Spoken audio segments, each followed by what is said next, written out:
आपका अध्यात्म की तरफ झुकाव कब से शुरू हुआ?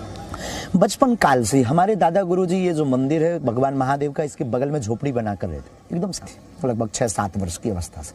तो हमारे घर की एक परंपरा ये रही कि हमारे यहाँ एक ना कोई वंश में बचपन काल में, उस वक्त दादाजी के पास साधना तपस्या हमसे ज्यादा, उन पर बागेश्वर बालाजी की कृपा। और गुरु तो गुरु होता, उनकी जो क्रियाकलाप और उनका जो हनुमान जी के प्रति समर्पण, उनकी जो सौम्यता, लंबी दाढ़ी और वो विनोद में हंसना, ठहाका लगाना और चाय पीना और उनका जो बैठना। और उस जमाने में लाल बत्ती एक बहुत बड़ा विषय होता था कि कोई लाल बत्ती गांव में, छोटे से गांव में आए, वो बहुत बड़ा बात होती थी। और गांव के लोगों ने तो कभी देखी नहीं, उस जमाने में लाल बत्तियां आया करती थी। जय श्री राम दोस्तों, इधर हम लोग होली मनाते रहे और उधर दीपक चौरसिया ने बाबा धीरेन्द्र शास्त्री का इंटरव्यू ले लिया। आज का इंटरव्यू बहुत ही मस्त होने वाला है।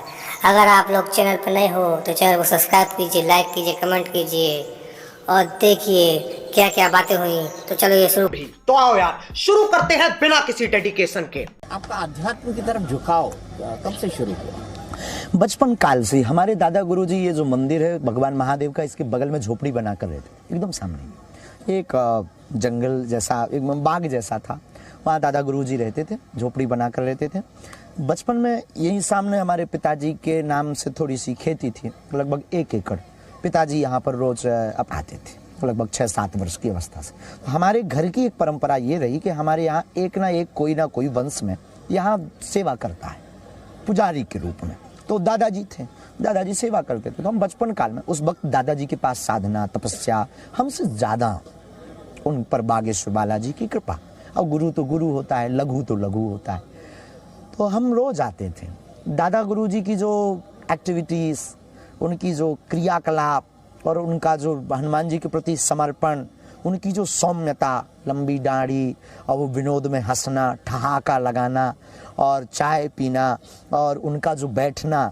और उस जमाने में लाल बत्ती एक बहुत बड़ा विषय होता था कि कोई लाल बत्ती गांव में, छोटे से गांव में आए, वो बहुत बड़ा बात होती थी। और गांव के लोगों ने तो कभी देखी नहीं, उस जमाने में लाल बत्तियां आया करती थी। बड़े बड़े IAS ऑफिसर दादा गुरुजी के पास में आते थे आध्यात्मिक सुख पाने के लिए, कथा प्रसंग सुनने और निजी जीवन से संबंधित मार्गदर्शन जो गुरु की भूमिका होती, वो गुरु भूमिका निभाते थे। वो उन सब चीजों से हमारा आकर्षण दादा गुरुजी के प्रति बढ़ा।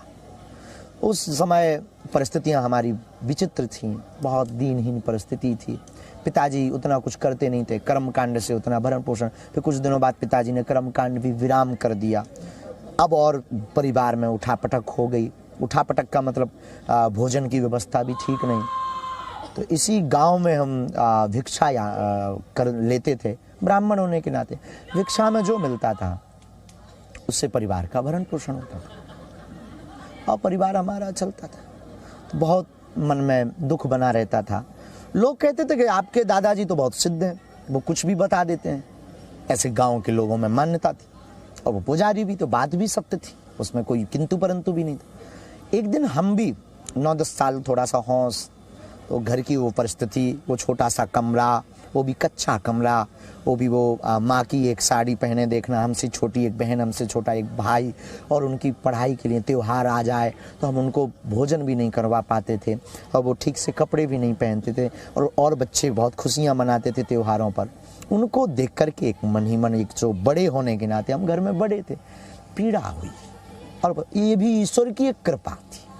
तो एक दिन हम दादा गुरुजी के पास आए और हमने प्रार्थना की कि आप तो दुनिया का सब कुछ बता देते हो और हमें तो कुछ नहीं, आप हमें बताओ। उन्होंने बहुत मुस्कुराए, बिटवा कहते थे, बिटवा, धीरेन्द्र, धीरू।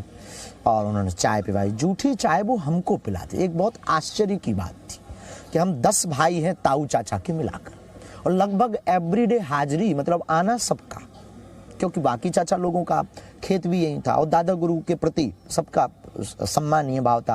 तो दादाजी के पास में हमारे चाचा लोग भी आते थे, सभी भाई हम आते।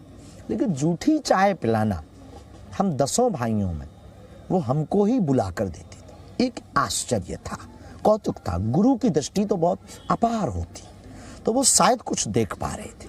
वो चाय हम पीते थे, फिर उस पात्र को धुल करके वहीं रख देते थे। नीचे एक नल लगा है, अभी भी लगा है, उसको हमने मिटाया नहीं, क्योंकि दादा गुरुजी के ना उसमें हाथ से उन्होंने चलाया है, तो वो याद है, एक फीलिंग्स होती ना, वो जुड़ाव है उससे, आत्मीयता है। तो दादा गुरुजी हमको चाय पिला दो। उन्होंने हंस करके कहा ठीक है, रात को आना। हम कहा ठीक है। उन्होंने हाँ, आपकी आंखें नम हो गई क्यों? तो यादें हैं, बहुत पुरानी यादें हैं, और जहाँ बैठे हैं अब यहाँ तो मतलब वो सब व्यू सामने ही है, सन्मुख है। और ये तो कोई इसको कहीं बाहर बैठ कर के ये बात करते तो शायद अलग, पर यहाँ तो एकदम स्पष्ट ही है सब। बस रात को गए, उन्होंने फिर सूत्र दिया, बाहें पकड़ी हमारी, बालाजी से उन्होंने जीवन भर के लिए हमें जोड़ा। बोले इससे बड़ी संपत्ति कुछ भी नहीं। ठीक। और एक लीला दिखाई। लीला मतलब एक बहुत तेज सा प्रकाश सा हुआ, जो आज तक टीवी पे बताने का विषय नहीं, साधक का अनुभव का विषय होता है।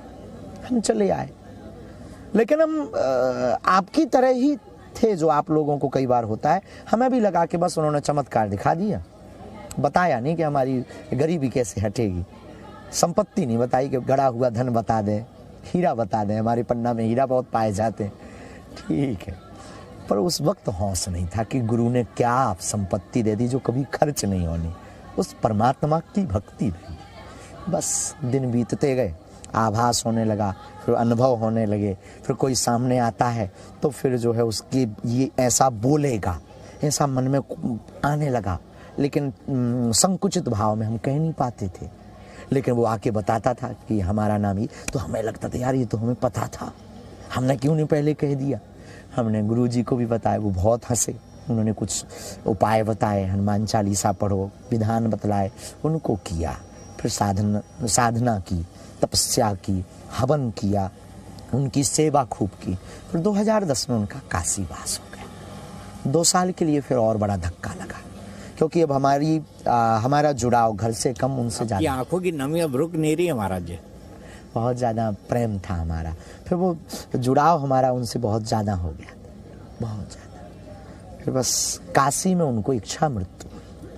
अच्छा। काशी में उन्होंने पहले ही कह दिया था कि हम काशी में शरीर छोड़ेंगे, और जब अंतिम समय शरीर का छोड़ने का आया, गुरु तो आज भी हमारे साथ हैं वो, लेकिन शरीर छोड़ने का समय आया तो 2-4 दिन यहाँ इंतज़ार किया। तब ताऊ चाचा लोगों ने, हमने सबने निर्णय किया कि काशी में ही शरीर को त्यागें। हम सब काशी में मणिकर्ण का घाट, जी, 15 दिन तक दादा गुरुजी वहाँ एक धर्मशाला में रहे। 15 दिन बाद जब पितृपक्ष लगा, तो पितृपक्ष की परमा को सुबह 6 बजे तो सूर्य की लालमा आती जा रही, उस महापुरुष का शरीर पूर्ण हुआ। उस बुद्ध पुरुष महापुरुष की देन है कि हमको हनुमान जी की साधना, जीवन जीने की कला, बात करने का ढंग, और जीवन को कैसे जीना चाहिए, मतलब सीधी सी बात, हनुमान जी को मिलवाने का श्रेय उस महापुरुष, उन महापुरुष को है। और वो किस्मत से हमारे दादा गुरु जी, तो तब से फिर आज भी वो याद और आभास हमें रहता, वो है, यही है, और उनके कारण हम हैं। तो कहते हैं जिसका गुरु महापुरुष होता है, उनका चेला फिर बुद्धू नहीं, बुद्ध होता है। हम तो साधारण नालायक हैं, लेकिन गुरु कृपा का प्रताप है कि आज आपसे हम बात कर पा रहे और भगवान की कथा को गा रहे, और कोई आता है तो उसको जीवन में मार्गदर्शन दे देते। हम कोई चमत्कारी या कोई ऐसा कुछ भी नहीं, सिर्फ कृपा, वो भी जो हमारे वेदों में वर्णन है, सिर्फ